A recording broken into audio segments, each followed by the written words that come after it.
ngayon sa Thailand at pag-uusapan natin kung paano nangyari yon mamaya, okay?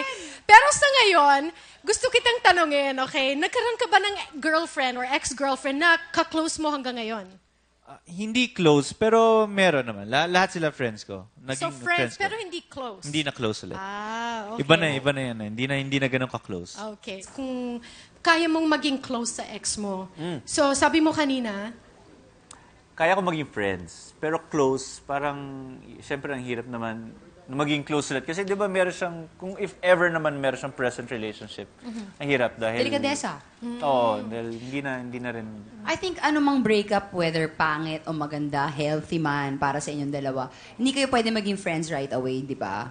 Kasi syempre, medyo masakit. breakup yun eh. Kumbaga sana broken dreams yun eh. Paano mo mahaharap yun? Di ba? ikaw, ang stand mo talaga is generally, hindi ka nagiging close talaga sa Yes. mga exes mo. Like, yung mga exes ko, lahat, friends ko, pag nakakasalubong ko, pwede tayong umupo, pwede tayong magkwentuhan, pwede ko sabihin sa'yo lahat, as in wala akong isisikreto sa'yo.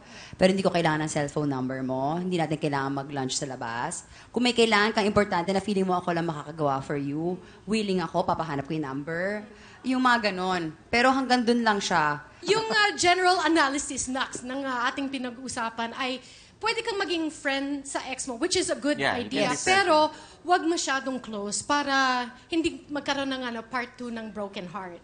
Or problema in the future sa mga partners nyo. Ayun. That's Basta a ako lang, kung ayaw mong gawin sa'yo, wag mong gawin sa iba.